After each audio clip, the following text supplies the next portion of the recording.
Boa tarde a todos e a todas que estão aqui presentes e o pessoal que está nos assistindo pelo YouTube. Eu me chamo Jaqueline Barbosa, sou discente do curso de licenciatura em Geografia da Universidade de Pernambuco, campus Petrolina. Sejam todos bem-vindos ao nosso sexto colóquio Dialogando sobre as Águas, com o tema Racismo Ambiental e o Acesso à Água, e também com a exibição do curta Desterro. Esse evento é organizado pelo Laboratório Integrado de Estudos em Geografia e Meio Ambiente, LIEGMA, e a Associação dos Geógrafos Brasileiros, Seção Recife, ABGD Recife. O programa Escola Verde, PEV e o Colegiado de Geografia, CEGEL, através dos alunos e alunas da disciplina de Geografia Regional do Brasil, 2025.2, em parceria com a Associação Águas do Nordeste, ANE, Campus Sustentável Petrolina, UPE. O grupo de pesquisa em Geografia e Meio Ambiente do Semiárido e o grupo de estudos e pesquisa em Educação, Saúde e Sustentabilidade do Vale do São Francisco, Sertão.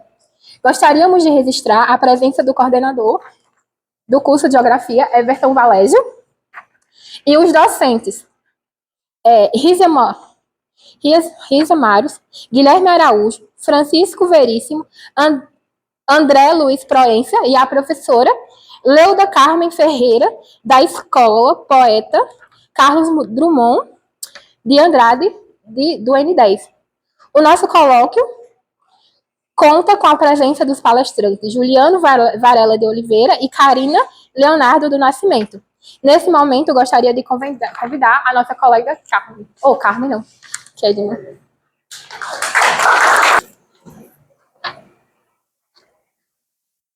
Boa tarde a todas e a todos. Me chamo Kedma Raíssa e agora irei apresentar o convidado Juliano Varela de Oliveira.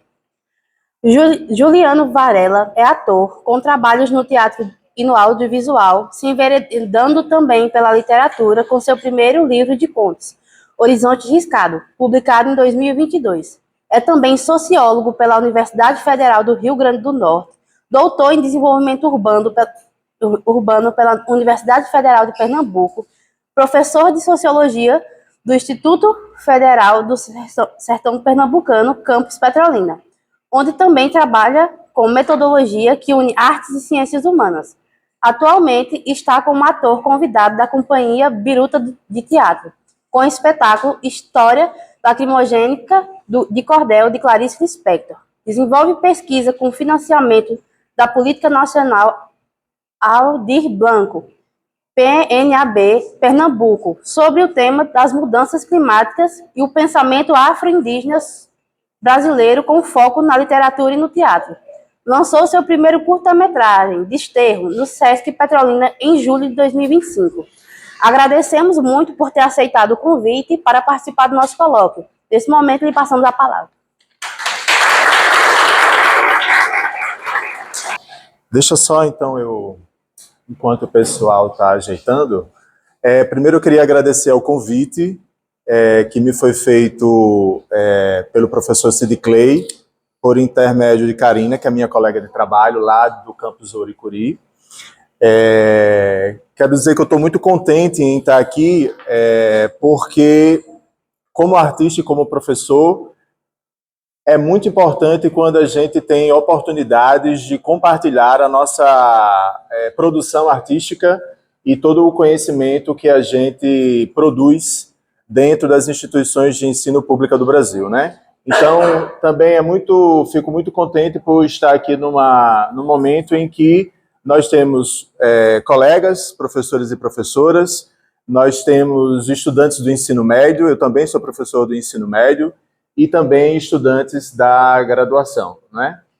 Não sei se tem da pós, tem, Sid Clay, mas, então, quando a gente junta as pessoas que fazem essas modalidades de ensino, a conversa, o diálogo, o bate-papo sempre é muito mais enriquecedor, porque a gente vai trocando a partir do pensamento que a gente constrói nessas modalidades de ensino, né? Ensino médio e ensino superior. E misturar também profissionais da educação com estudantes, isso é muito legal. E também fico muito feliz porque são estudantes da graduação que estão já se enveredando por esse lugar da organização de atividades acadêmicas, de eventos, em que a gente compartilha conhecimentos e saberes e produções artísticas. Então, já é um ótimo início, vamos dizer assim, de uma vida acadêmica muito pujante, muito recheada de possibilidades de construção e de diálogos, né? Então, queria deixar esse registro aqui. Meu muito obrigado e parabéns aí pela organização do evento. Conforme eu tinha combinado com o Sid Clay, a gente vai primeiro ver o curta de Esterro e depois eu faço uma fala com relação a esse trabalho, tá bom? Então, você vai apagar a luz? Obrigado.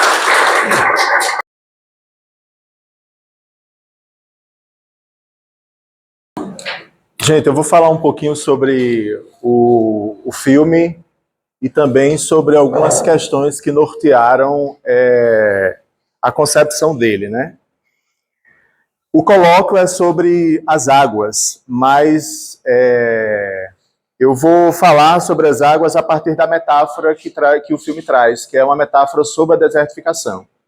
Até porque uma das causas da desertificação é a apropriação da água por determinados grupos e o impedimento dela, o acesso, né, o impedimento do acesso de outros grupos a essa mesma água, né?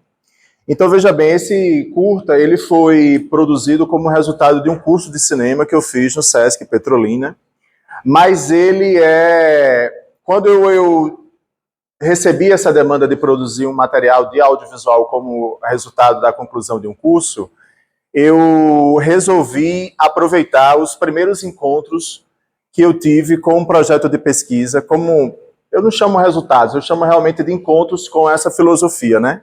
Com a filosofia dos povos tradicionais. Esse projeto que eu tenho coordenado é um projeto de pesquisa financiado pela Lei Aldir Blanc, do governo de Pernambuco, né?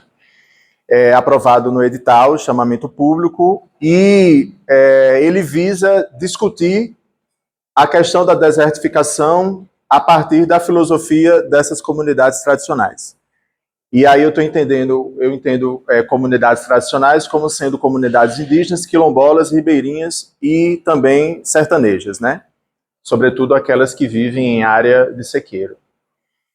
E por que eu estou falando sobre essa questão da filosofia? Porque, no meu entendimento, a filosofia ela norteia como ela trabalha e ela existe a partir da perspectiva da construção de um pensamento. Eu entendo que esses povos produzem filosofia e é essa filosofia que arregimenta os seus modos de vida, né? E todo esse conhecimento, que é um conhecimento ancestral, tradicional, ele tem sido super importante para a gente discutir a relação da humanidade com os recursos naturais, né? Sobretudo, e um deles é a questão da água, né? Mas a questão da água, da terra, do território, do ar, enfim, que está extremamente contaminado com, né?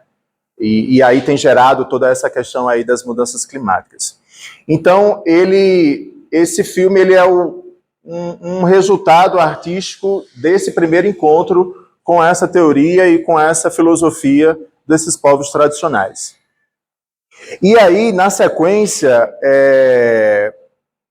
como eu sou professor do Instituto Federal também, além de artista, eu tento sempre trazer para a sala de aula ou para todas as atividades que eu desenvolvo como profissional da educação, o diálogo entre produção artística, entre artes, linguagens artísticas e as ciências humanas.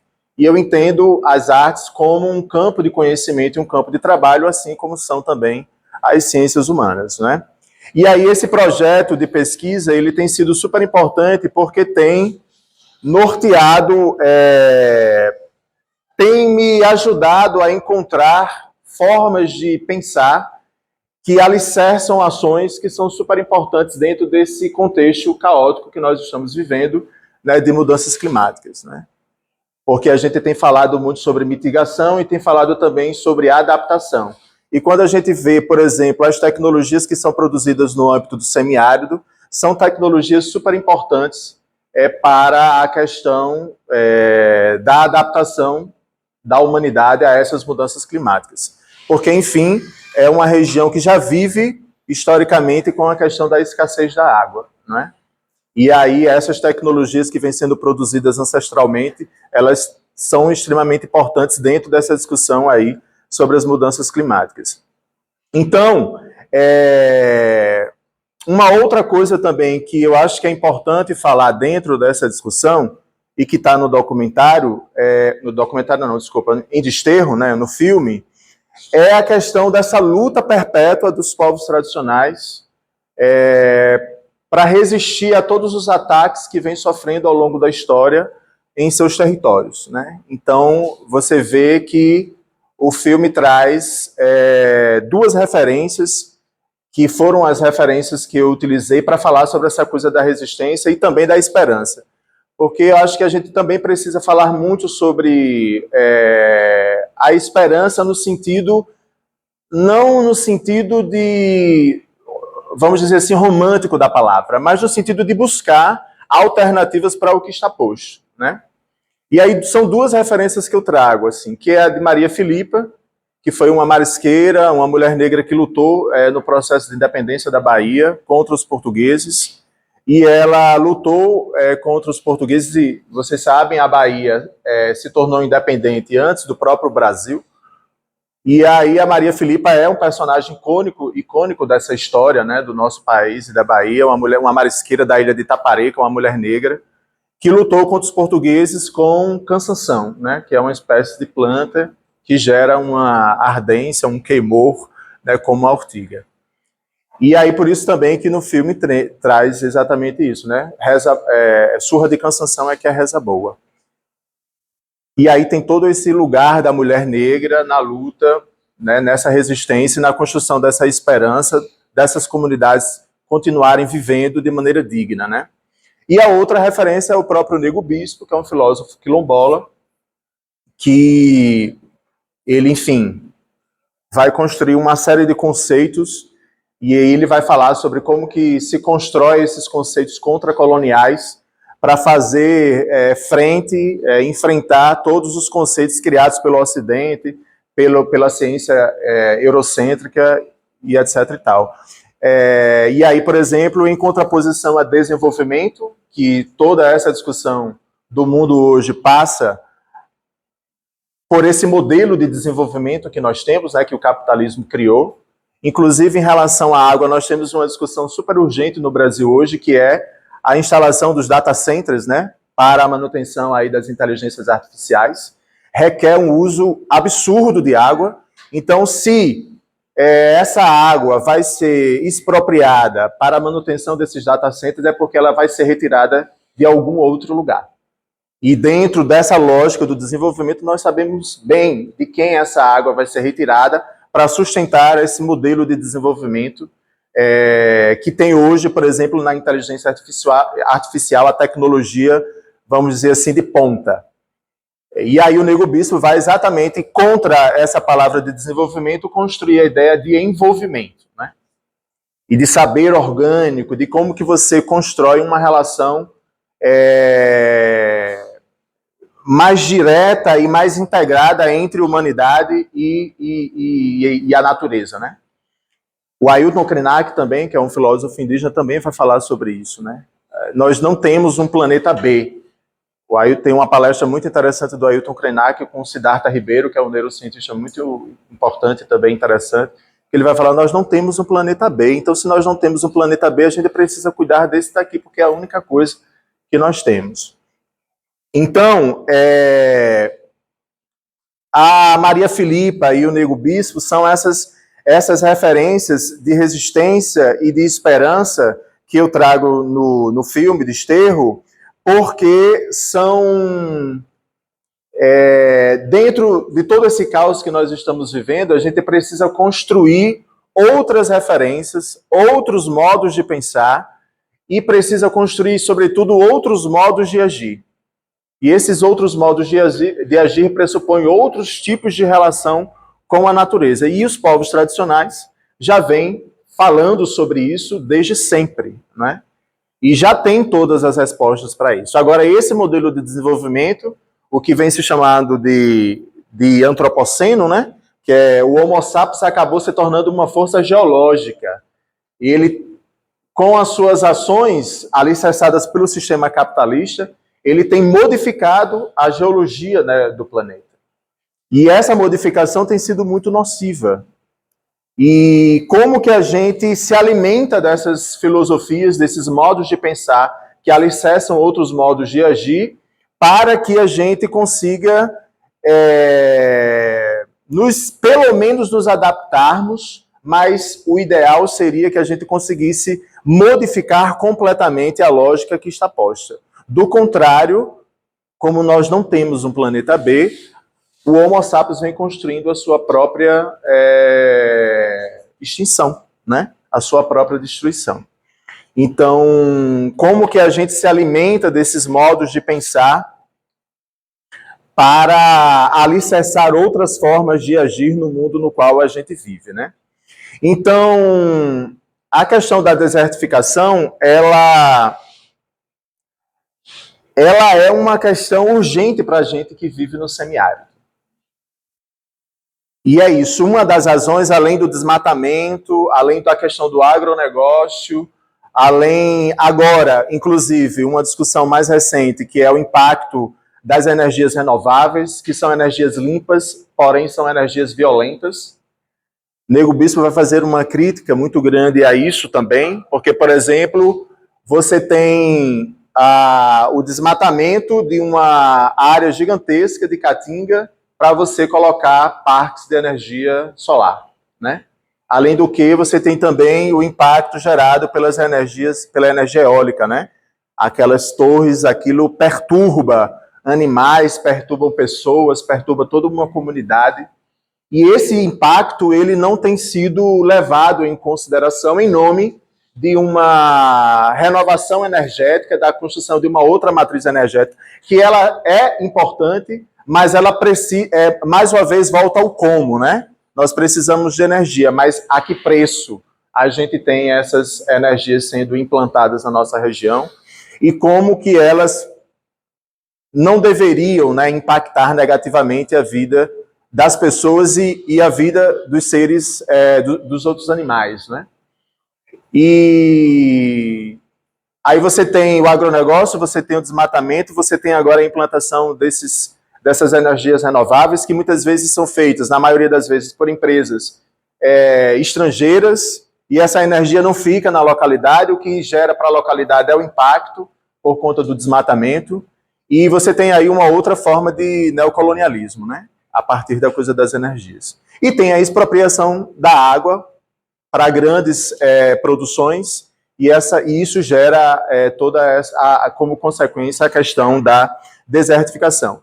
Em Petrolina nós estamos vivendo, e isso não é uma questão exclusiva, vamos dizer assim, do mundo rural. Nós agora vivemos, aqui a cidade de Petrolina, tem determinadas localidades que já estão há mais de mês aí sem água, né? Então, quais são as localidades que têm água e quais são as localidades que não têm água? Quando você vai ver essa questão, você vê que, mais uma vez, a água é apropriada e ela não é um direito ofertado de maneira equânime para todo mundo, né? E aí a gente tem, além da água, nós temos também uma cidade que transborda esgoto por tudo quanto é canto. Então você tem aí esse contrassenso, né?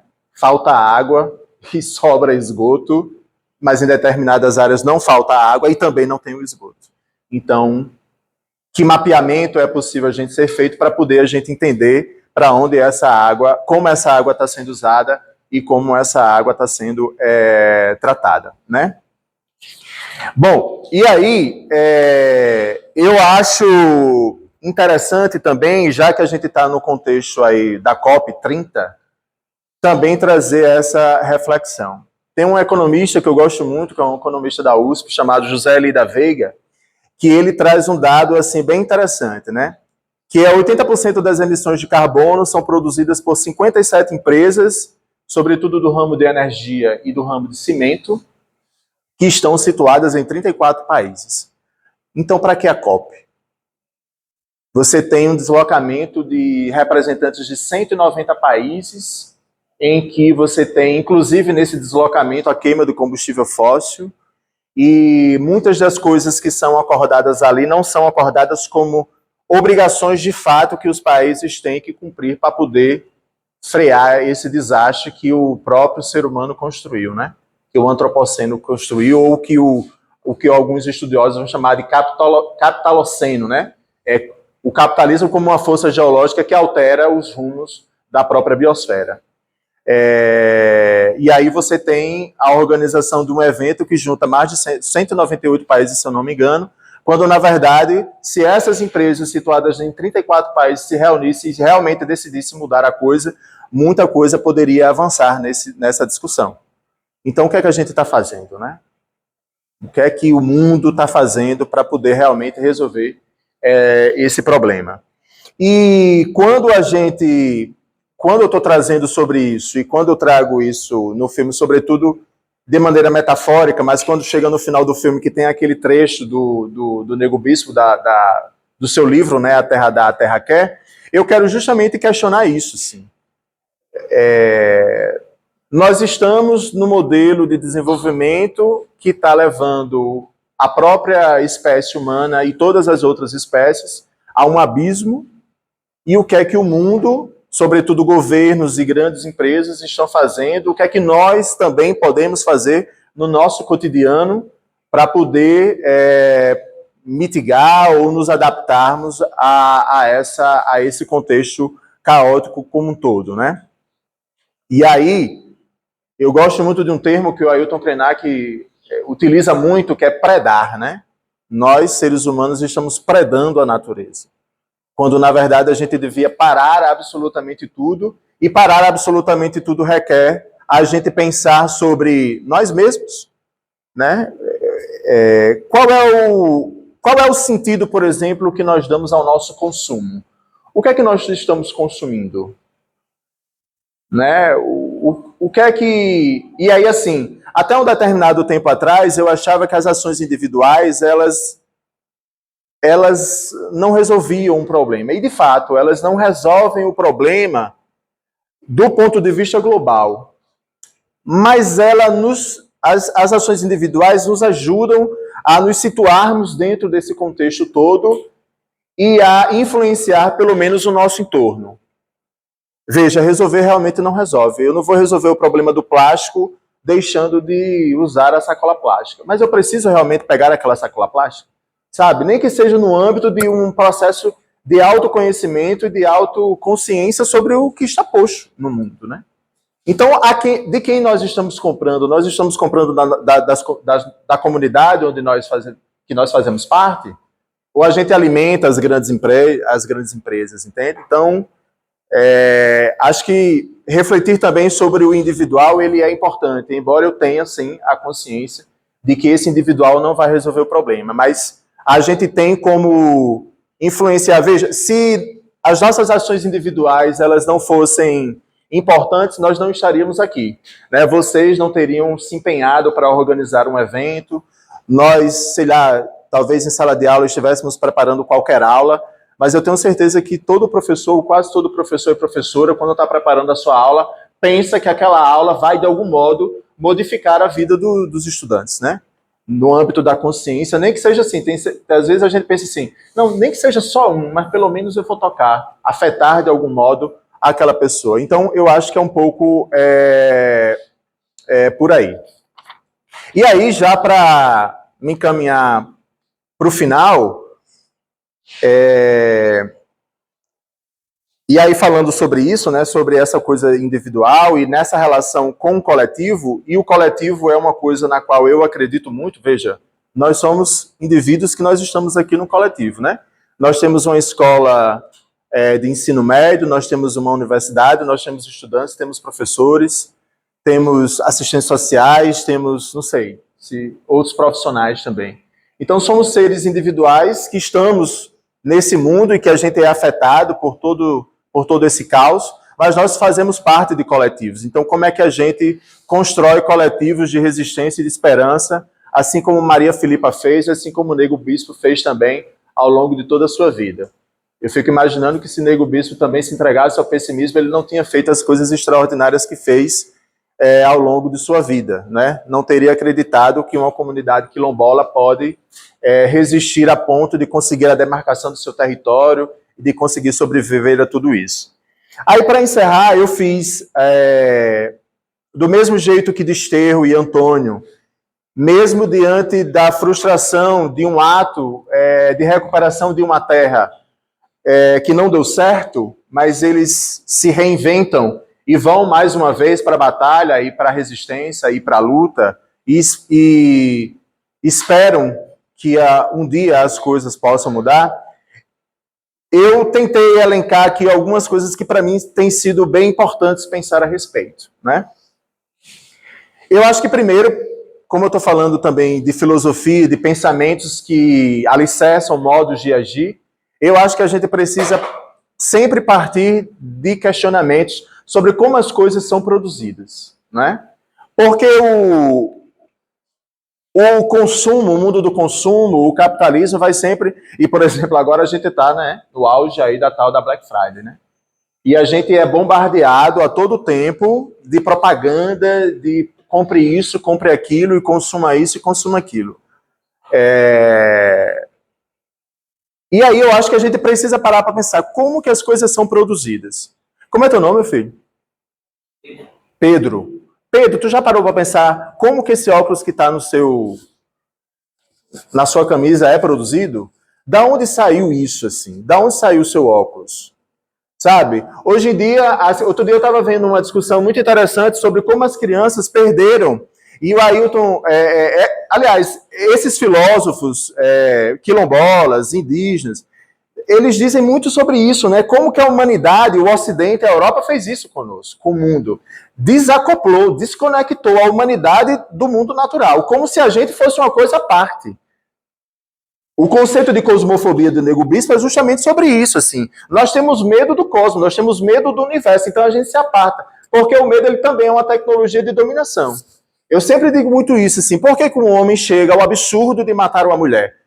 É porque ele sabe, ele enxerga na mulher algo tão extraordinário, mais extraordinário do que ele, e ele não aceita, porque ele nasce numa cultura machista que diz assim, como é que eu vou aceitar que esse ser humano, que eu entendo como inferior a mim, mas eu tô vendo que ela é superior e extraordinária, e eu não posso aceitar que ela. Então, por medo do extraordinário, ele vai lá e mata, porque ele não aceita que uma mulher possa ser mais do que ele.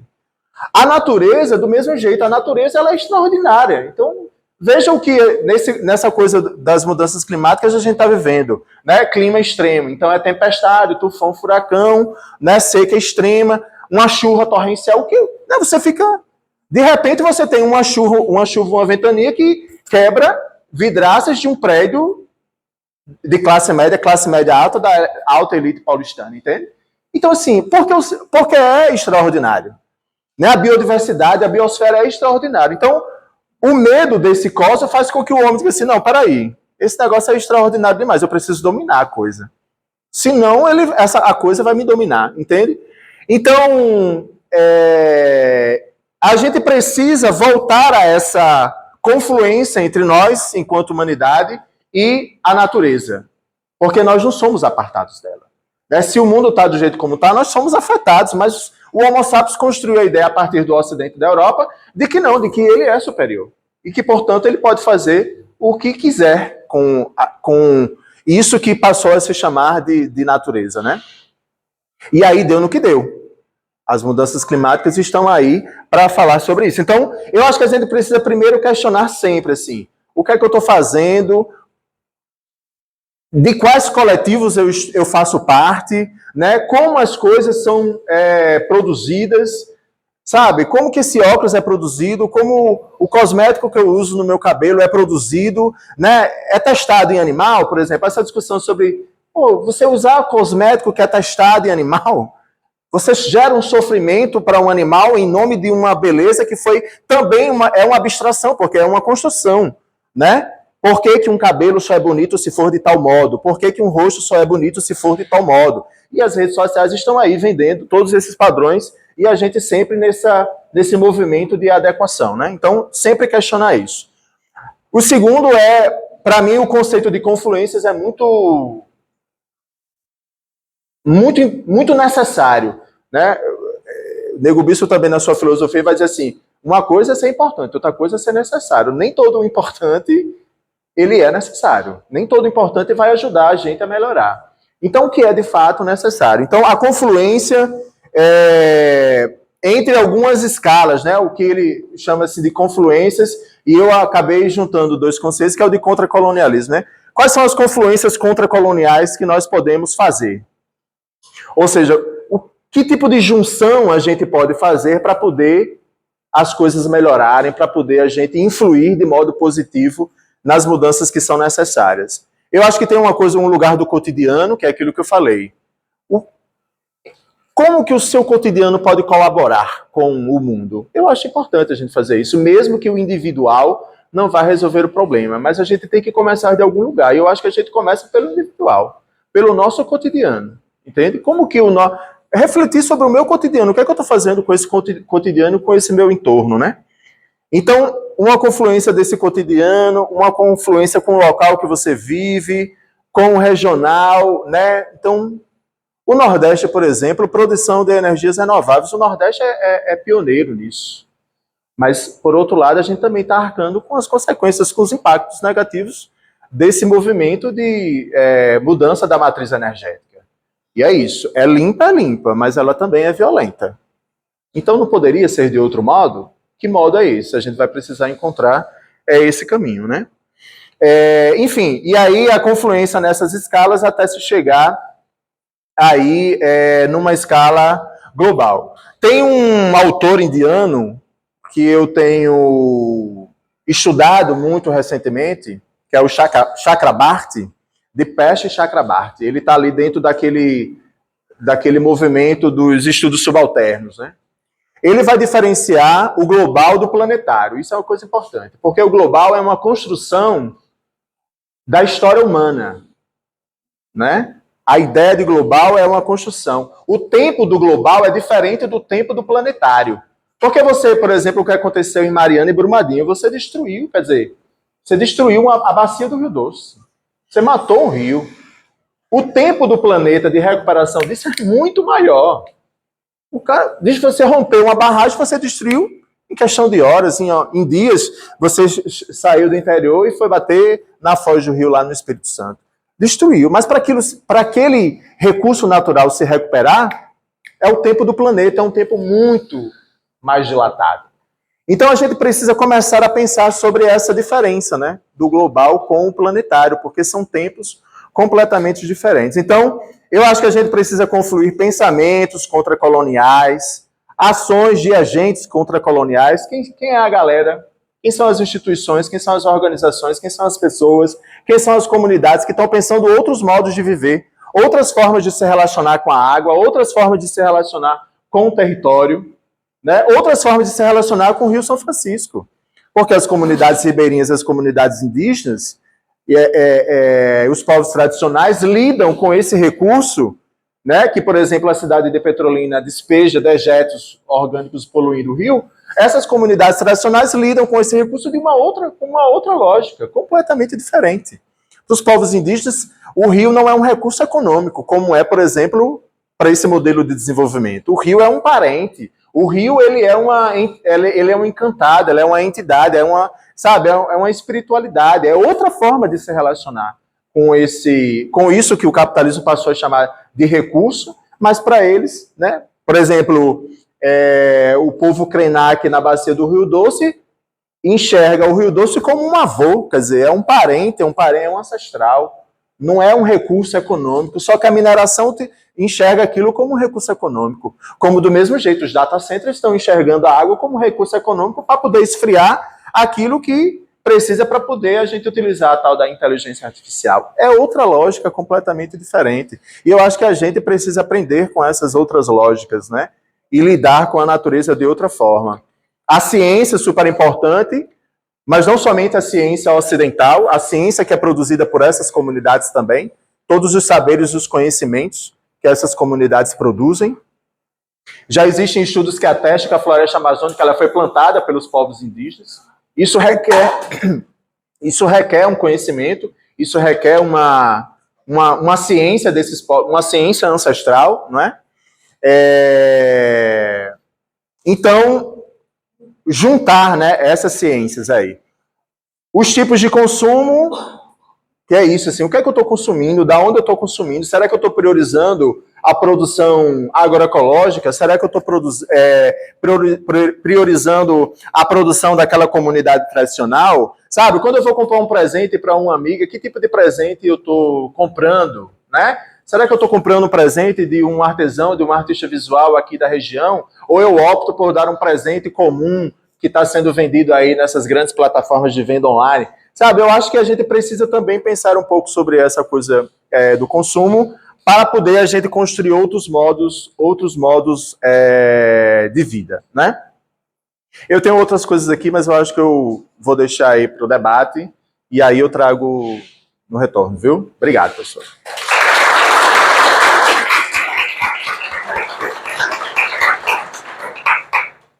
Boa tarde. Eu sou o Carlos Alves e neste momento vou apresentar a convidada desta tarde e trazer as suas contribuições ao colóquio, a professora Carina Leonardo do Nascimento. Ela possui graduação em Serviço Social pela Universidade Federal do Rio Grande do Norte, UFRN, e mestrado em Ecologia Humana, Gestão Socioambiental pela Universidade Estadual da Bahia, UNEB. Atualmente é assistente social do Instituto Federal de Educação, Ciência e Tecnologia do Sertão Pernambucano, IFSertão-PE. Professora no Colegiado de Serviço Social e de Direito na Faculdade de Petrolina, FACAP. Membro da Frente Negra do Vale de São Francisco e pesquisadora na área de Direitos Humanos, Racismo Ambiental, Feminismo e Políticas Sociais. Seja bem-vinda, professora Carina Leonardo do Nascimento. É uma honra tê-la nesta tarde e, neste momento, passo a palavra à senhora. Boa tarde a todos e todas, né? Primeiro eu quero agradecer ao convite dos professores, né, para estar aqui falando de um tema que acabei me apaixonando, né, no mestrado, agora recente na UNEB, né? E a primeira coisa que eu queria tratar aqui com vocês é que a gente precisa saber quem somos, né? Quem somos nós nessa sociedade? Onde a gente está inserido, né? Por que eu falo isso? Porque discutir o racismo para mim, né, me colocou na percepção de que eu sou uma mulher negra, né? E até os meus 30 anos, eu achava que a pessoa parda, ela não tinha lugar nenhum, né? Ela não é negro retinto, ela não é indígena, ela não é amarelo. Às vezes até a gente erra, né? Às vezes eu falo assim, o que tu é? Tu fala amarelo. E a gente não sabe exatamente o significado disso, mas se reconhecer é muito importante para a gente defender essas pautas, né? Então,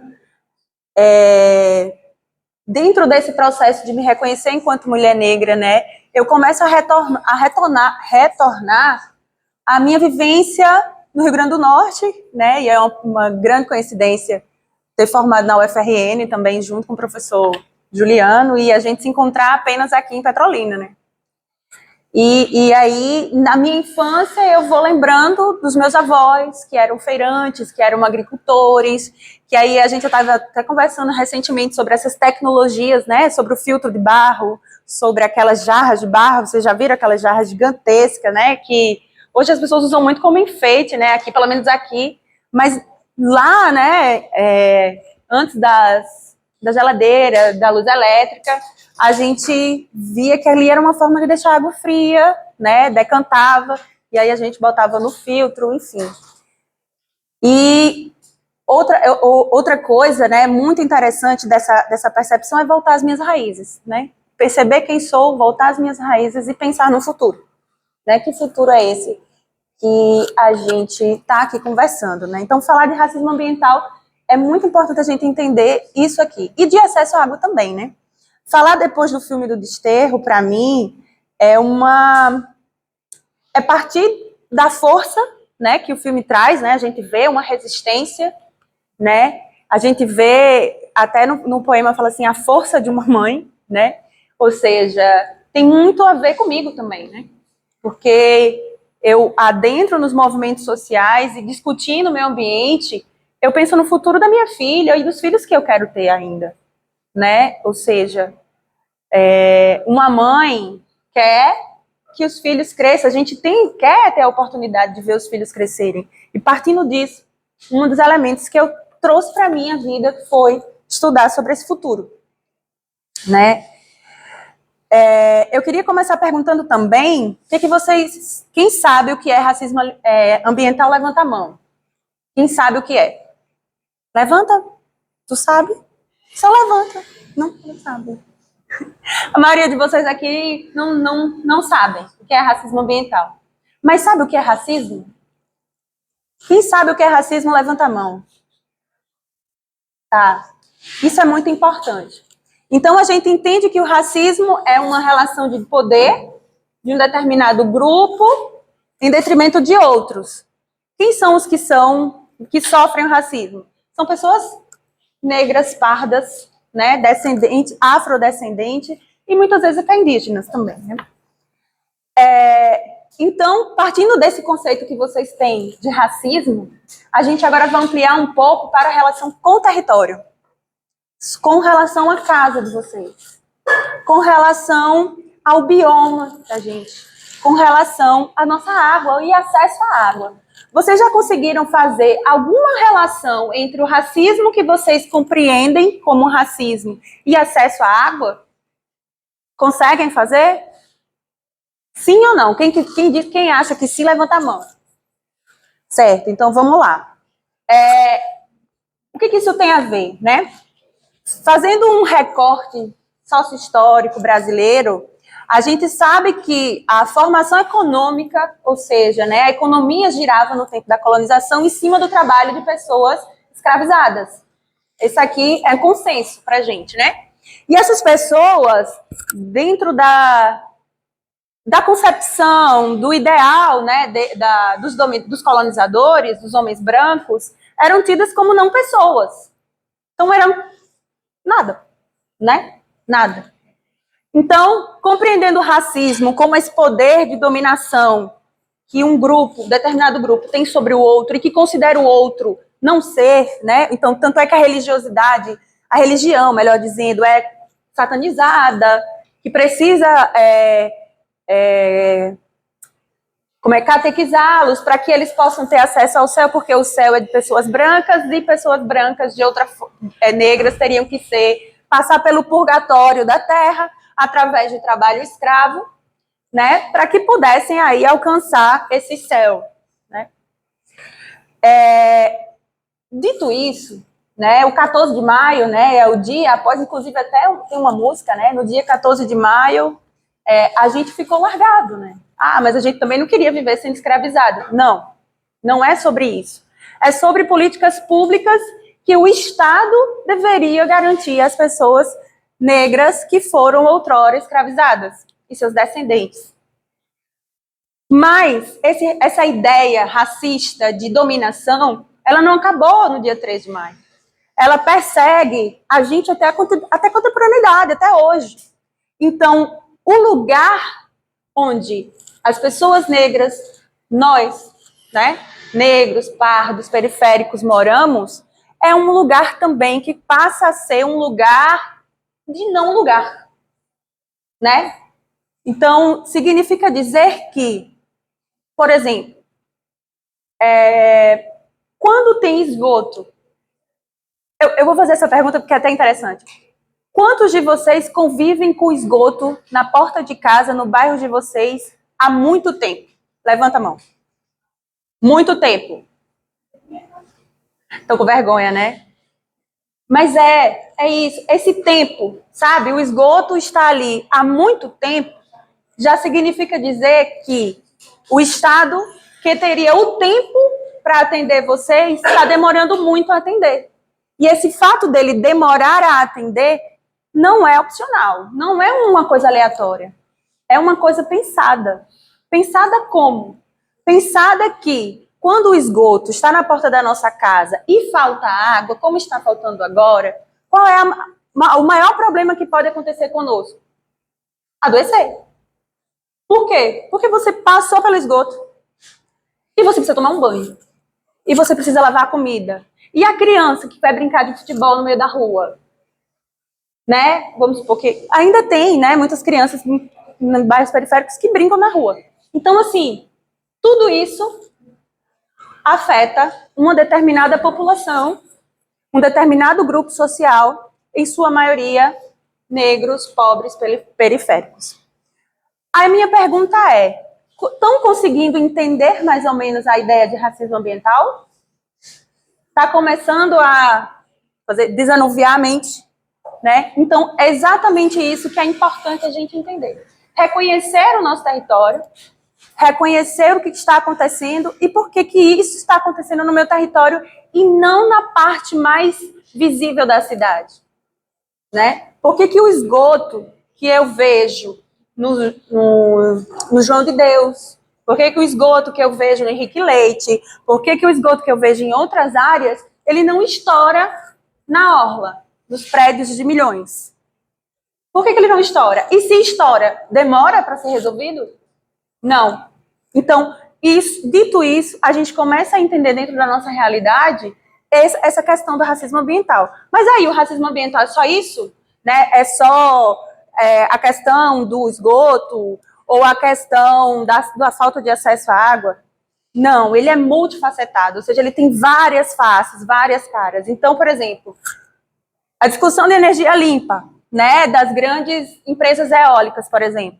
Vocês já perceberam que as torres eólicas, elas estão, em sua maioria, concentradas em territórios indígenas e quilombolas, principalmente aqui na região do Sertão? Nunca perceberam? Por que eles escolheram esses lugares? É porque é mais afastado? É porque aquela terra que é cobiçada, hoje ela é cobiçada. E por ela ser cobiçada, aquele povo não merece estar ali. Tá? Então, assim, o racismo ambiental, ele ocorre tanto com a desvalorização da terra, do território, né? Ou seja, não me importa se o esgoto está rolando, se o lixo está ali, perto daquela comunidade. Também não me importa se agora eu quero que aquela comunidade ribeirinha saia dali de perto do rio, porque agora a água e o rio são áreas caras e ricas. O que é que a gente faz? Expulsa, aí tem as grilagens, né? E aí coloca nos territórios quilombolas indígenas esses grandes empreendimentos que a usina eólica, que é aquelas coisas gigantescas, né, que a gente vê, tem uma duração de 25 anos. Existem estudos de estudantes da pós-graduação do POCAN aqui, né, da Univasf, que eles estão estudando exatamente isso, né, a questão das grilagens, das apropriações dos territórios indígenas e quilombolas pelas usinas eólicas. E aí, essas pessoas não ficam com acesso à energia, né? Elas têm problemas, inclusive, não sei se vocês já ouviram falar sobre a doença da usina eólica, mais ou menos assim, vocês já ouviram falar? Não? Já ouviram? O zumbido, né? O zumbido, porque é uma geração, né, aquele barulho constante, então, que não para. Então, imagine um barulho constante, né? É irritante. Eu, pelo menos, tenho sensibilidade a som, fico irritadíssima. Com uma TV, imagine com uma usina eólica, né? Outra coisa muito interessante também é aquele efeito, que eu não sei o nome, mas vocês vão entender, que é luz e sombra, né?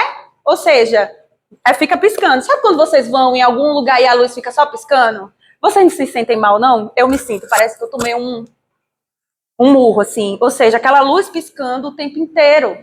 E ali é o efeito luz e sombra, né, que acaba causando adoecimento nas pessoas. Outra discussão que saiu recente também, passou nas reportagens recentes, né, efervesceram por causa da COP30, foi que para instalar as usinas, eles precisavam perfurar o chão, né? Então eles jogavam dinamites, né? E com os barulhos que estremeceram a terra, racharam as cisternas das casas das comunidades. Ou seja, a gente tem a cisterna rachada e essas empresas que estão sendo indenizadas nunca que foram reparar as cisternas, o efeito luz e sombra, o zumbido, tem um outro elemento também que eles trazem, as mulheres trazem principalmente. As casas ficam empoeiradas o tempo inteiro. E para as mulheres, em sua maioria, que querem limpar sua casa, que limpam, isso é o cuidado hoje, está sendo discutido, né? A gente tem aí essa discussão do cuidado que a mulher, em sua maioria, realiza dentro de casa, que é um trabalho, né? Só que não remunerado. Aí você imagine o quanto de trabalho isso aumenta para essas mulheres. Então, existe agora no Rio Grande do Norte, está crescendo esse movimento, e principalmente no Rio Grande do Norte, que eu tenho acompanhado, tem um movimento mais articulado, que são os atingidos por usinas eólicas, né? Então, são pessoas que estão adoecendo, que estão se organizando, estão reivindicando. Algumas comunidades, elas têm lutado e impedido que as usinas eólicas chegassem às suas comunidades, né? Mas ocorre aquilo que eles chamam de grilagem, ou seja, dizem que aquele terreno pertencia a uma certa pessoa que não é da comunidade, e essa pessoa vende o terreno para as empresas, né? E aí a comunidade tem que ficar mais atenta para essa discussão, né? No contexto de desertificação, vocês conseguem entender o que é essa desertificação? Conseguem imaginar o impacto dessa desertificação para o cotidiano de vocês, para o dia a dia de vocês? Desertificação traz um impacto de alimentos mais caros. Por quê? Porque a gente não vai ter uma terra fértil para a gente poder produzir, né? Alimentos mais caros. A gente tem o efeito de refugiados climáticos, né? Ou seja, as pessoas, elas não têm mais como produzir ali, não tem mais como se manter, né, economicamente ativa e se alimentar, enfim, cuidar dos seus bichos, e elas vão sair dali. E elas vão para onde? Elas vão para lugares onde haja possibilidade de desenvolvimento, seriam as cidades, né? E essa condição de refugiados climáticos amplia ainda mais as desigualdades das cidades. Já não basta a violência da desertificação dentro desses territórios, agora essas pessoas vão se concentrar em áreas periféricas, em aglomerados, e que vão sofrer ainda outras violências sociais, né, que se tornam ainda mais agravantes. Só para vocês terem uma ideia, em 2024, a ONU confirmou que a gente ultrapassou o limite, né, do aquecimento, né? A gente já atingiu os 1,55 graus Celsius a mais, né, depois dos pós-períodos industriais. E dentro dessas condições de desertificação, existe um grupo de pesquisa chamado Instituto IALETA, que eles vão discutindo adaptação climática, mudanças climáticas e fazendo análise com saúde, gênero, né? Se vocês quiserem, depois eu coloco o nome para vocês. Mas tem o professor Dilsmar, que ele fala, né, numa das cadernetas do IALETA, que as áreas que mais são impactadas no Nordeste pelas mudanças climáticas, ou seja, por esse efeito dos 1,55% ou graus Celsius que a gente atingiu, são as áreas suscetíveis à desertificação. E o que são essas áreas suscetíveis à desertificação? São as áreas do semiárido, né? Ou seja, aqui é a nossa casa, né? Então, nessas áreas suscetíveis à desertificação, ela é formada por 1.482 municípios, né, nas áreas semiáridas. Cerca de 70% dessas áreas são indígenas e 77,5% são quilombolas. Esses 70% e esses 77% são regularizados. Os números podem ampliar quando a gente considera que ainda não tem áreas indígenas e terras regularizadas, né? Então, vocês imaginem que dentro dessa desertificação, a quantidade de pessoas que podem se tornar refugiados climáticos. E aí, quando a gente fala de refugiados climáticos, não é só sair correndo de um lugar para ir morar em outro, mas existe todo um processo de identificação com a terra, né? Lembra do filme, né? Que eles falam assim, olha, a gente tem que lutar para não virar deserto. E por que eles lutam? Porque eles se identificam, porque eles se reconhecem como pertencente daquilo ali, como aquilo ali é importante para eles. Então, dentro desse contexto, dessa discussão de desertificação, a gente vai ter um grupo gigantesco de pessoas que vão ficar sem renda, outras que vão adoecer porque vão sair do seu território, né? E aí a gente tem um conjunto muito difícil, muito complexo de situações sociais que vai demandar inúmeras políticas públicas para sanar, para resolver. Que políticas públicas e sociais a gente faz, a gente constrói com a organização popular. A gente não pode deixar que as pessoas decidam pela minha casa. Não posso. Eu, pelo menos, quando eu estou na minha casa, eu sou super valente. A casa é minha, quem manda aqui sou eu. E eu não acho interessante chegar uma pessoa e decidir como que eu tenho que viver e me organizar em minha casa. Então, assim tem que ser o território. A gente tem que se organizar e fazer que nem se aquilombar, se identificar. Então, eu volto para aquela primeira fala minha.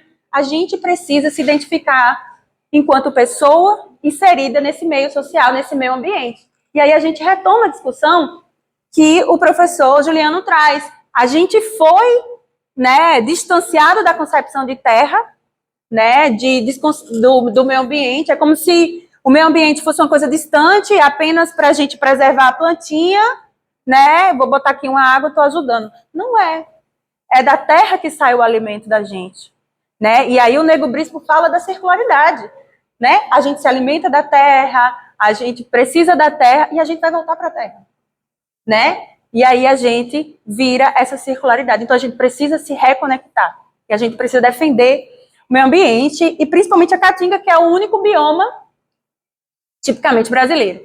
E aí hoje, quando eu estava me organizando para vir, assistindo o jornal, tava uma professora da UERN estava falando na COP30 que a caatinga, desculpa, gente, que a caatinga é responsável pela descarbonização, né? Então, a gente está nesse aquecimento global por causa dos efeitos dos gases estufas, ou seja, do gás carbônico, por aí vai, e a caatinga, ela absorve.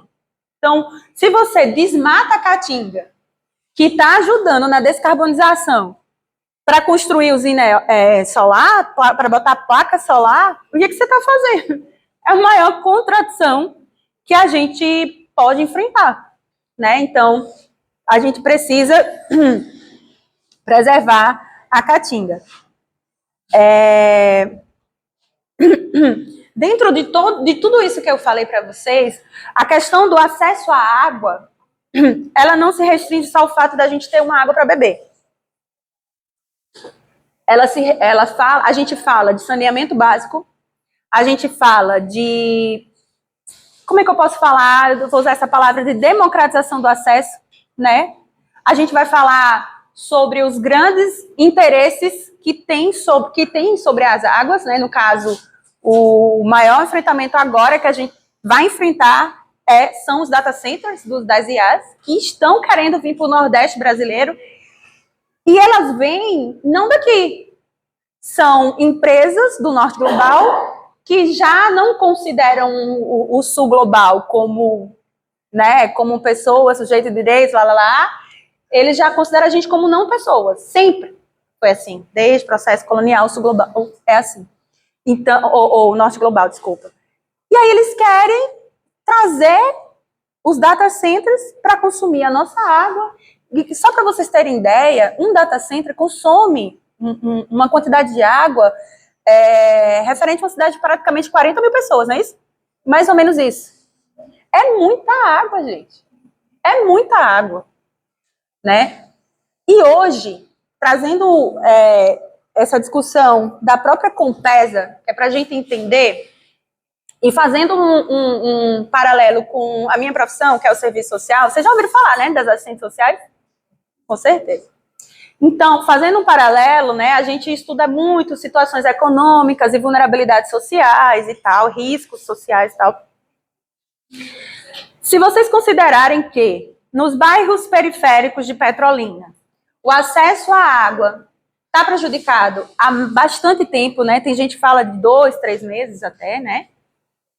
E que na orla esse problema vai chegando agora, né? Qual a diferença? Ainda que falte água na cidade inteira de Petrolina, qual a diferença disso?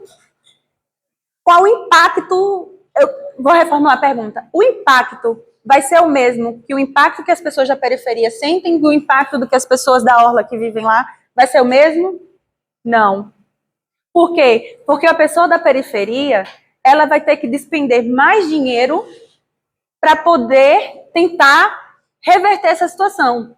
E se chegar a esgotar o seu dinheiro, como é que ela fica?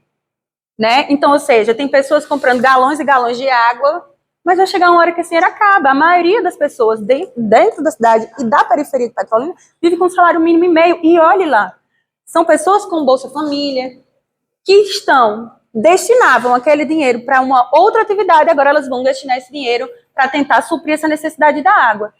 O que eu estou querendo dizer é que a vulnerabilidade social e econômica agrava ainda mais essa desigualdade de acesso à água. Dificulta a resiliência das pessoas. Chega uma hora que elas não conseguem se mexer e aí ficam dependendo muito, única e exclusivamente, de políticas públicas para sanar isso. Né? Na orla, aquela pessoa que está ali, que faltou água, aí ela vai fazer o seguinte: eu vou tomar um banho de rio ali na minha casinha de temporada que eu tenho na Ilha do Maçangano, né? Eu tenho eu tenho uma cisterna, uma caixa d'água maior que eu posso colocar uma bomba do rio para minha casa, lá não sei aonde. Ou seja, a questão financeira permite que as pessoas tenham aquilo que a gente chama de resiliência climática, né? Só para vocês terem uma ideia, partindo da fala do professor Juliano, do que o Ayrton Krenak fala, que a gente não tem um plano B, a gente não tem um planeta B, né? Esses estudos que estão acontecendo, né, no espaço, busca de Marte, de planetas que tem água, isso não é uma coisa só pura da ciência, né? Pelo contrário, eles estão procurando um plano B. Mas esse plano B não vai chegar para a gente enquanto classe trabalhadora, né? Eles têm os ricos mesmo, os grandes, né, milionários, aquele 1% que detém a riqueza, eles construíram bunkers de luxo. O que significa isso? São acessos subterrâneos para se abrigarem das chuvas, para se abrigarem de terremotos, para se abrigarem de furacões e tufões e tudo mais. Né? E nós não. Então é muito importante, e eu digo e repito, para finalizar minha fala, é muito importante que a gente tenha retome essa ligação com a Terra, entenda a nossa condição de pessoa participante desse mundo, se aquilombar mesmo, junto aos movimentos, fazer força junto aos movimentos sociais e abrir o bocão por políticas públicas, por qualidade de vida, por adaptação climática, que considera a nossa realidade, né? Não dá para falar em adaptação climática com países do sul global que já vão vir para cá, ou do norte global, que vão vir botar seus data centers aqui. Não dá para falar de adaptação climática quando os países, né, do norte, eles não poluem seus territórios. Ah, mas lá é tudo muito limpinho. É verdade. Mas para onde vai o lixo produzido por eles? Vem para cá. Né? Então, a gente precisa ter essa noção, ter essa discussão.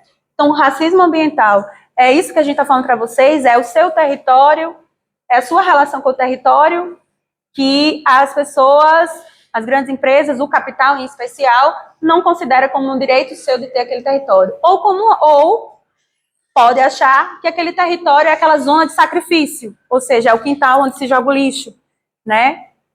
E o acesso à água, né, é uma coisa que vai ficar cada vez mais escassa, que vai interferir na alimentação, e por isso, né, a gente fala de autonomia alimentar, né, de suficiência alimentar, ou seja, a gente precisa ser autossuficiente na produção de alimentos que produzam, que dê nutrientes para a gente, porque a gente precisa realmente disso.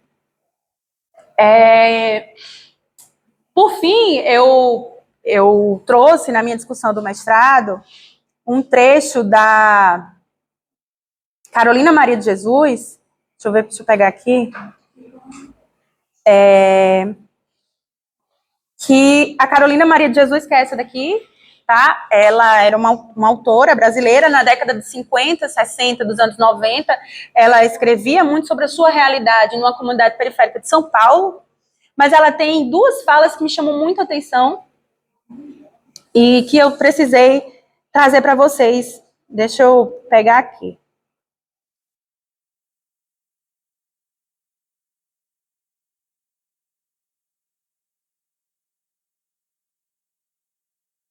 Aqui. A Carolina, ela fala, né, o seguinte, ó. O meu sonho era andar bem limpinha, usar roupas de alto preço, residir em uma casa confortável, mas não é possível.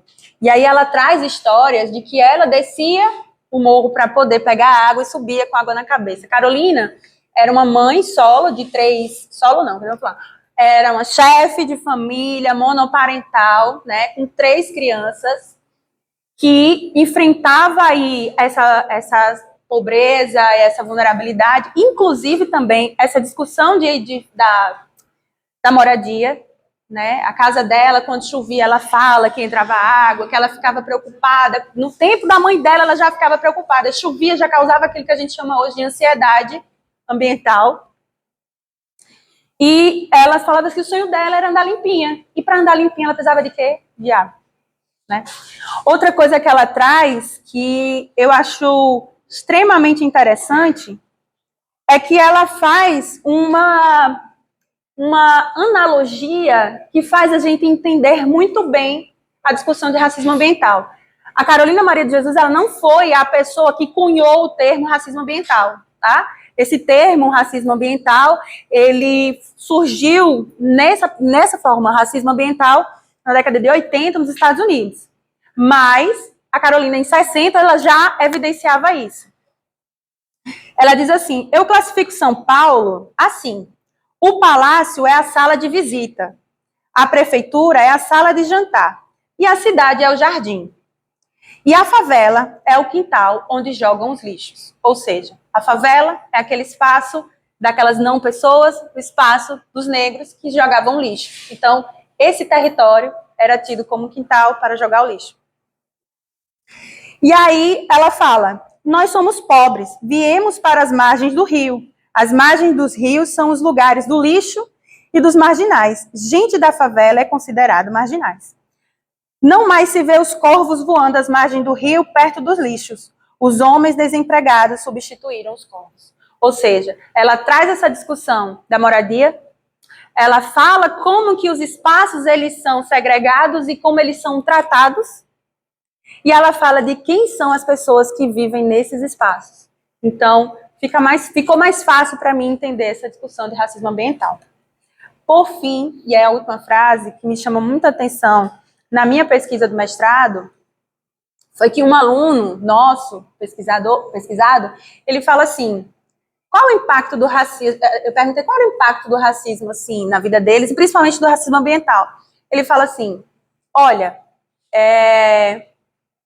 tá certo que morar longe da escola, né, demorar para chegar, né, ter dias que o ônibus não passa porque o esgoto fez um buraco, me deixa um pouco mais ansiosa. Me trazem problemas de saúde mental. Mas eu sei que se eu tentar e eu me esforçar, eu sei que eu vou conseguir superar isso.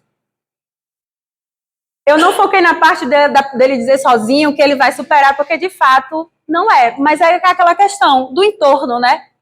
Mas só o fato dele dizer assim, olha, o tempo que eu demoro para chegar na escola, o ônibus que não passa, a distância e tudo, me traz um problema de saúde mental. Ou seja, isso não é só uma questão de saúde física, né? Não é só o esgoto que causa aí uma diarreia ou outros problemas, mas é também de saúde mental. É a ansiedade, é o medo da água chegar e alagar a sua casa, que você comprou aqueles móveis com tanto esforço, né? Com tanto sofrimento. Em 15 vezes que você quase não respira e passou 15 meses ali para garantir aquela TV para você assistir uma novela, né? Enfim, esses são elementos do racismo ambiental que a gente considera e faz essas análises com moradia, saúde mental e N outras, política de educação e N outras políticas públicas necessárias. E eu agradeço muito a atenção de vocês. Obrigado, Karina Leonardo do Nascimento e Juliano Varela pelas excelentes contribuições. E neste momento, iremos iniciar os debates e perguntas.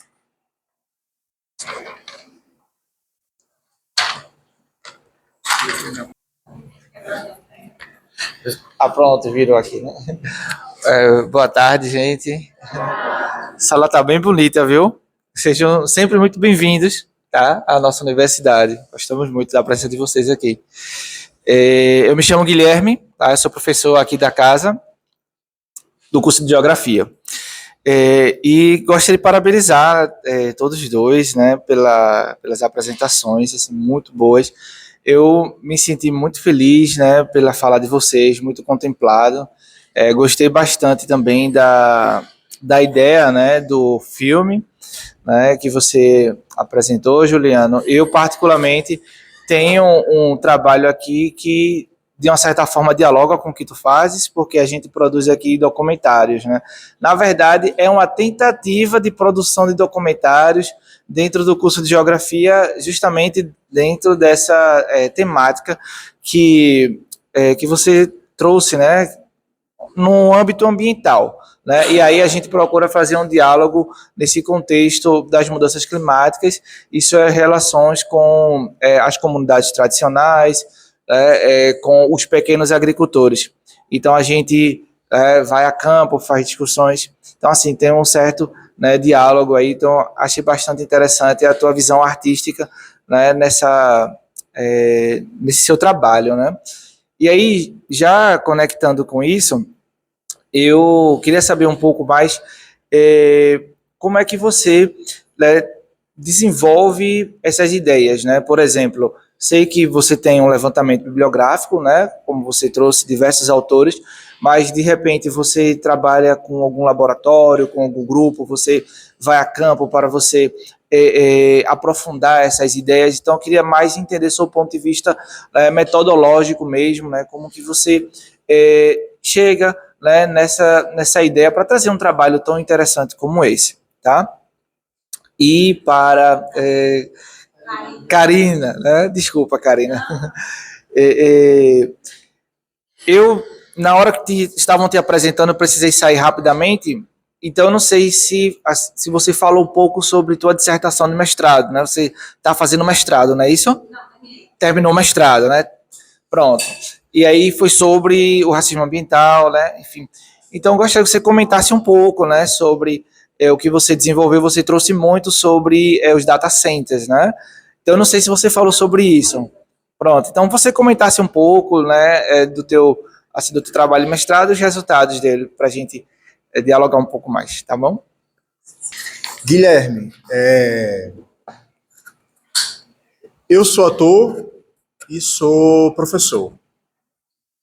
Durante muito tempo eu levei esses dois lugares em separado, mas assim, paralelo, na minha vida profissional. Chegou um momento que eu precisei juntar, porque eu não ia dar conta, assim. Porque são duas áreas que você precisa de uma dedicação muito grande e são duas áreas difíceis, assim, no contexto, estou falando aí no contexto brasileiro, né? O Brasil, infelizmente, professor, professora e artista são duas profissões que não têm, vamos dizer assim, o valor que nós gostaríamos de ter, né? E aí eu estou falando de um modo geral. Então chegou o momento que eu precisei juntar as duas coisas. O que é que eu faço hoje em dia como professor? Tudo que eu produzo em termos artísticos eu trago para dentro da instituição, que é o IF Sertão. Porque eu entendo, como eu falei rapidamente no início da minha fala, eu entendo que artes e ciências humanas, que são as minhas duas áreas de atuação, são campos de conhecimento e são campos de trabalho. São espaços que você agrega trabalhadores e trabalhadoras. Isso é um campo de conhecimento. Por exemplo, me inquieta muito quando a arte ela é tida, por exemplo, no ambiente acadêmico como uma coisa acessória. Vou te dar um exemplo assim. Às vezes tem determinados eventos acadêmicos, né, com temáticas super importantes, discussão científica e tudo mais. E às vezes a galera que está na organização coloca uma apresentação artística entre uma mesa redonda e outra, uma coisa para dar uma entreter, entende? E eu não concebo a arte nesse lugar. A arte ela pode ser entretenimento, não tem problema nenhum, é um lugar da arte. Mas não é aquilo que eu faço.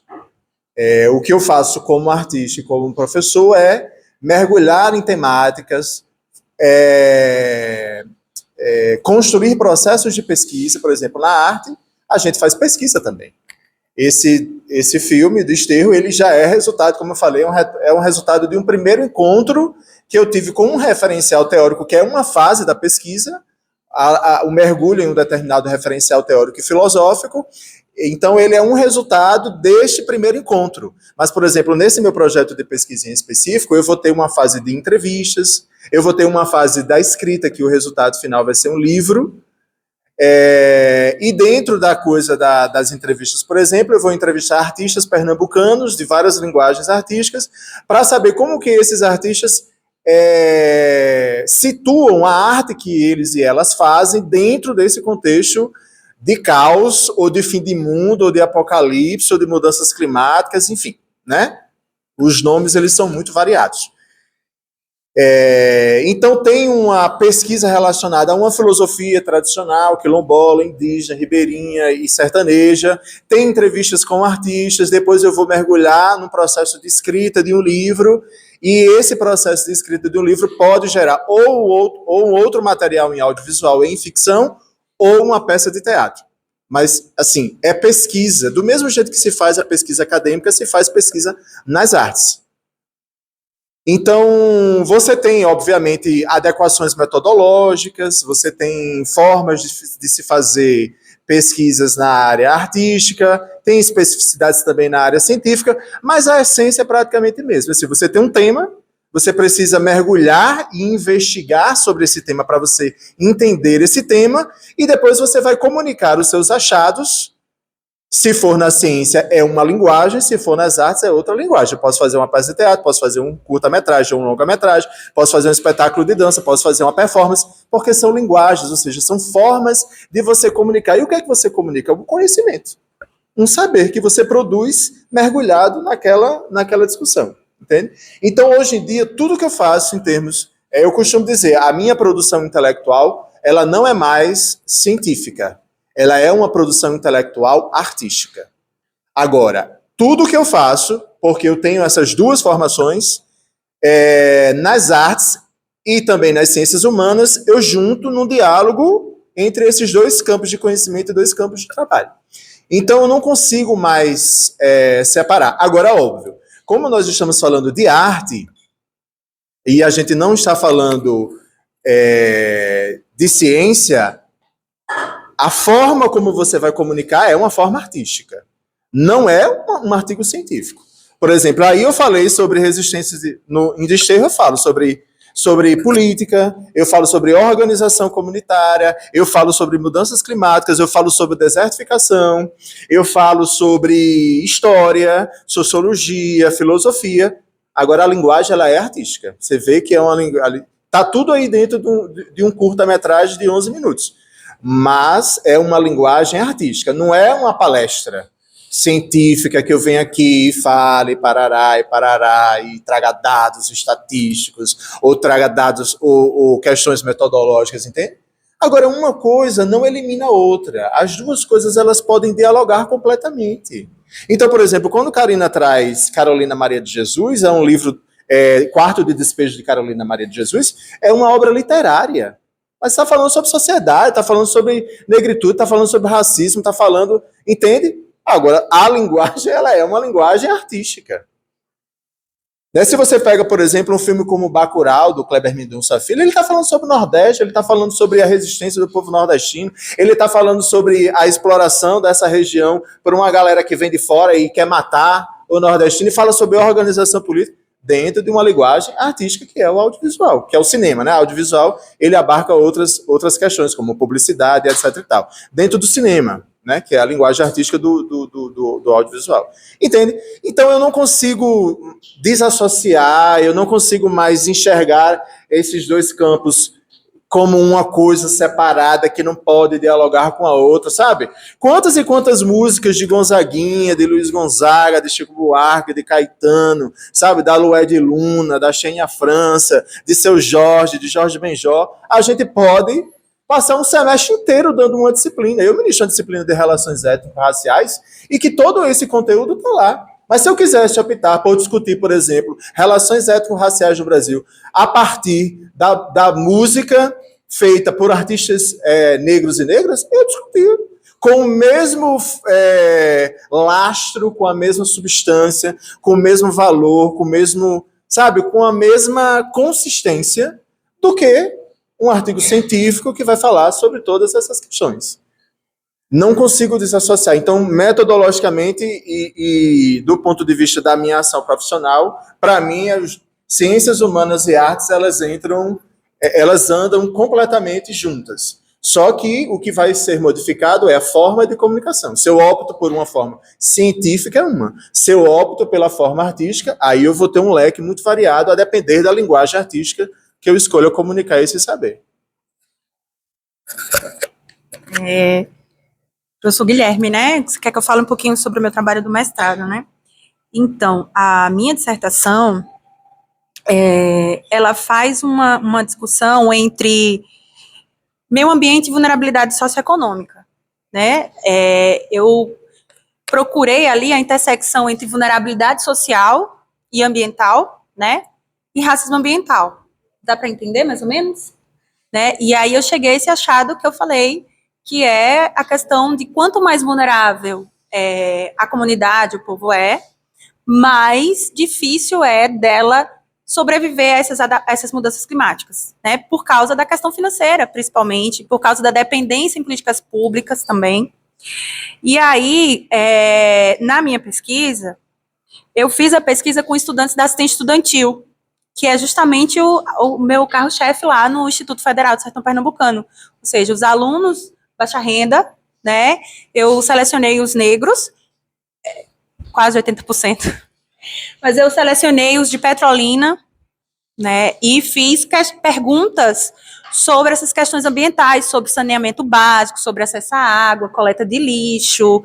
Em contrapartida, que era uma coisa muito notória, era assim, a discussão era, você tem acesso à água tratada pela Compesa, enfim, aí a pessoa diz, tenho, mas a água falta, aí vinha outra pergunta, falta água no seu bairro? Falta. Com que frequência? A cada 15 dias sempre falta água no meu bairro.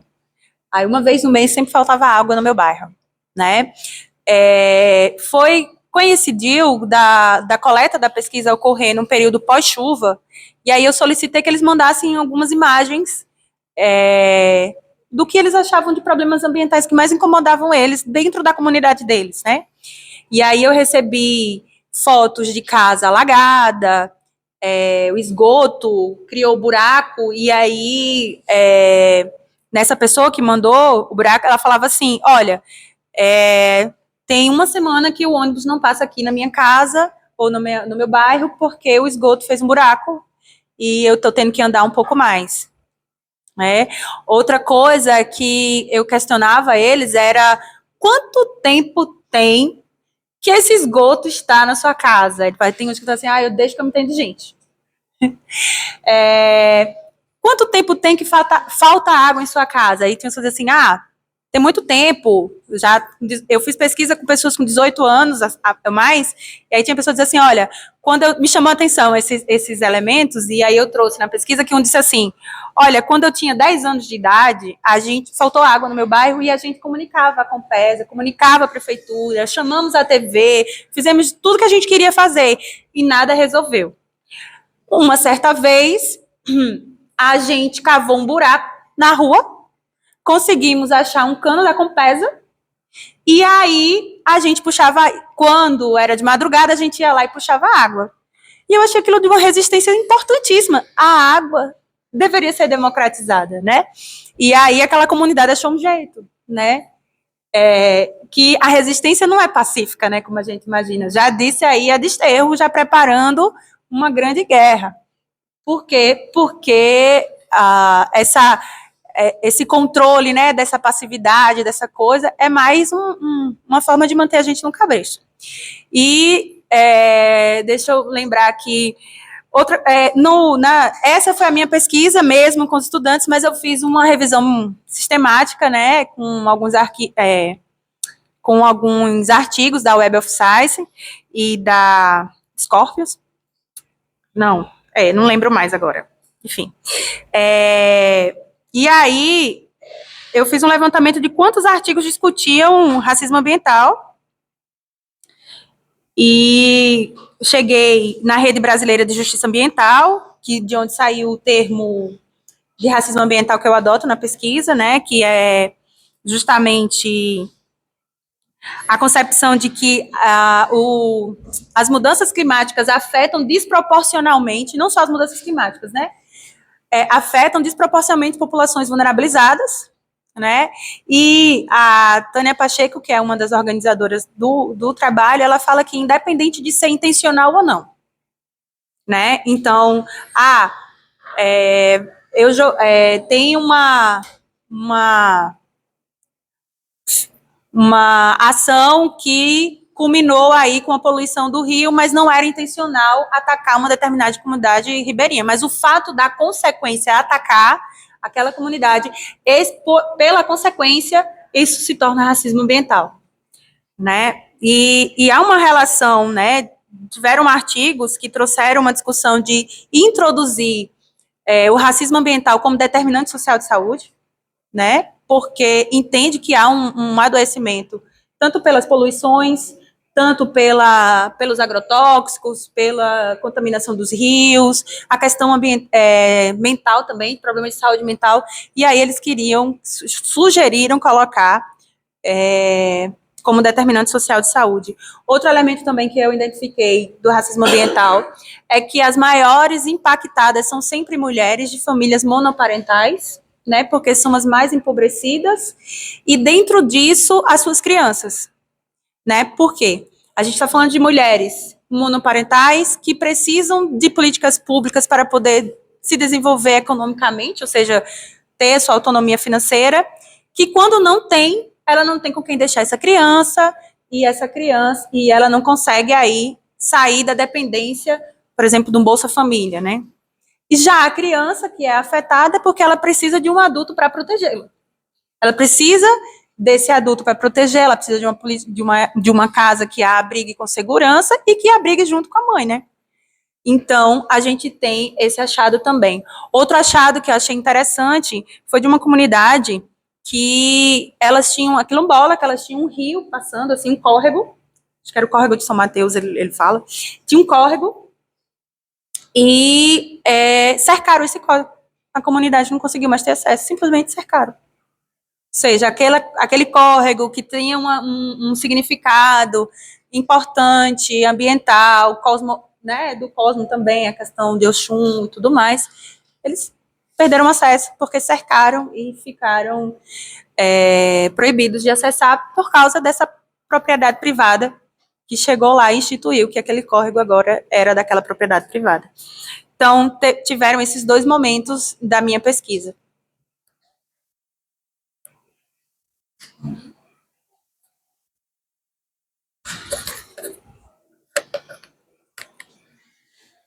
Encerrando o nosso evento de hoje, gostaria de deixar registrados os nossos sinceros agradecimentos em nome de toda a comissão organizadora do Laboratório Integrado de Estudos em Geografia e Meio Ambiente, LIEGMA, da Associação dos Geógrafos Brasileiros, Seção Recife, AGB Recife, do Programa Escola Verde, PEV, e do Colegiado de Geografia, CEGEL, através dos alunos e alunas da disciplina Geografia Regional do Brasil 2025.2, em parceria com a Associação Águas do Nordeste, ANE, Campus Sustentável Petrolino PE, o Grupo de Pesquisa em Geografia e Meio Ambiente do Semiárido e o Grupo de Estudo e Pesquisa em Educação, saúde e sustentabilidade do Vale do São Francisco, Sertão. Muito obrigada, Karina Leonardo do Nascimento e Juliano Varela de Oliveira. Muito obrigada por trazerem essas importantes contribuições sobre o tema, tendo proporcionado vários momentos de reflexões e proposições. Agradecemos aos monitores da disciplina Renata Cardoso, Caio Pacheco, bem como a Gustavo Yuri e Matheus Barbosa, que nos ajudaram na captura desse evento, que será disponibilizado no canal do Liegma no YouTube em breve. E um agradecimento especial aos discentes que fizeram tudo isso ser possível. Carlos Alves, Jaqueline Barbosa, Kedma Raíssa, Luiz Fernando Santana, Marlon Costa, Matheus Cardoso, Paloma de Oliveira. Vocês foram excelentes. Por fim, agradecemos a todos e todas que estiveram aqui presentes nesta noite e aos que nos assistem pelo YouTube. E assim encerramos o nosso 6º colóquio, Dialogando sobre as Águas, Racismo Ambiental e Acesso à Água. Obrigada.